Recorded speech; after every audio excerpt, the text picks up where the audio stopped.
Hi everyone, I'd like to show you this stretching board. They call it a stretch slant board.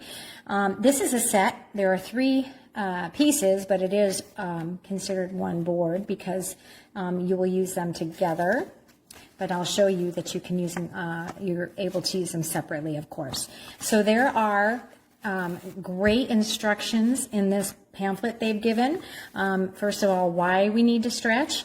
So whether you are sedentary or active or you work out a lot, everyone needs to stretch. Stretching your muscles, keeping agile, limber, it's great for strengthening those muscles, especially as we get older. We want to have good stability and balance so we aren't prone to fall and injure ourselves.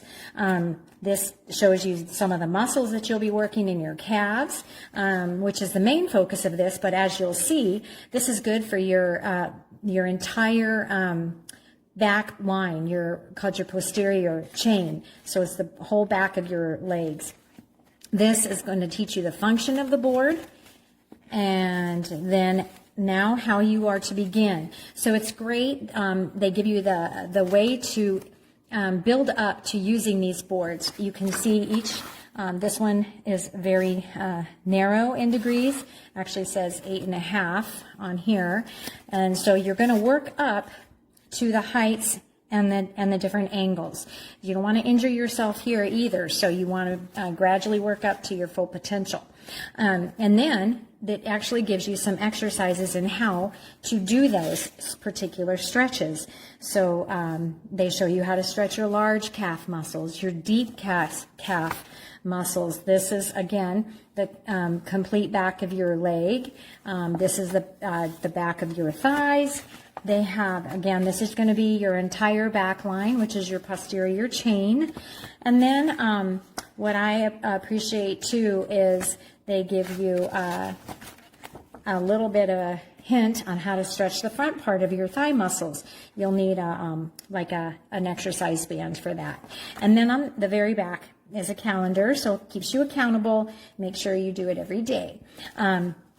Now, that's that. Now let me just show you briefly the boards. So you can see there's three boards. These two are the same in angle height.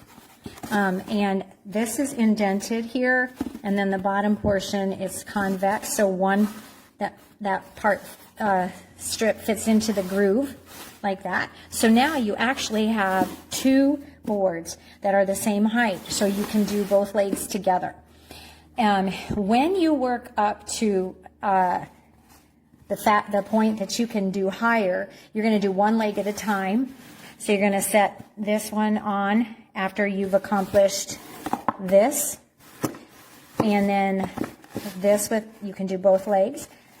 This is going to give you extra height, and then your maximum is going to be this. Now this material paired with the bottom of a good shoe that has some good tread, you will not slip on here. Let me just stand on that and I'll show you what I mean. So here you can see I am standing on this board, and these are just real lightweight sneakers. They don't have really great tread, but it's still holding me up. So if you have even like I said, a tennis shoe, running shoe, I should say, that has a good deep tread, that'll give you even better grip on this board. So really great asset to your workout routine. I would, or like if you don't work out and you need to stretch. So you need this. I hope the review was helpful. Thanks so much for watching. Take good care.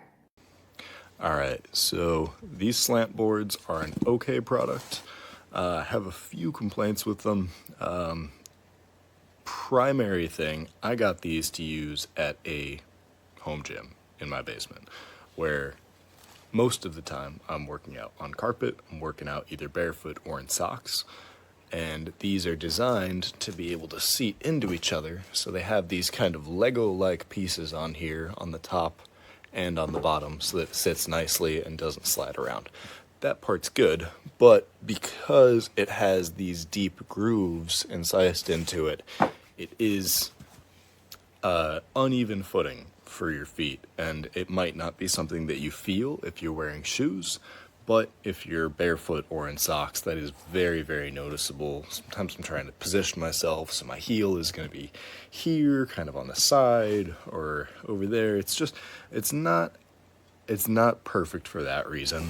And I would say that even though it does feel solid if you're doing body weight squats, or if you're doing something with like a light kettlebell, the fact that these are foam that's hollow on the bottom, and this bigger one has this big hollow in the middle, I would be very careful if I was planning on doing like a heavy barbell squat with these, with shoes on. I would be a little bit concerned that they're going to deform underneath me, but that's not really something that I'm concerned about for just general lighter home workouts. It is nice that you get the adjustment that you can have them be this lower angle, and you can use these two, or if you stack these two together, ends up being the same height as this, in a way that is not noticeable, not a noticeable difference between the two stack and the one. So that does work well.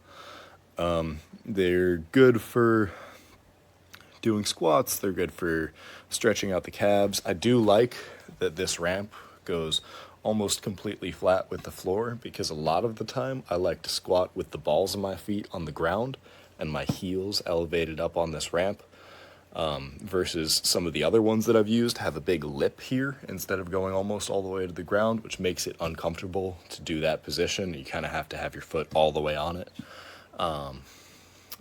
But yeah, these work well for that. They're also pretty decent size. I wear size 14 shoes, and I don't have any issues on these. I can put my whole foot on it if I want to. Yeah, overall, pretty solid product.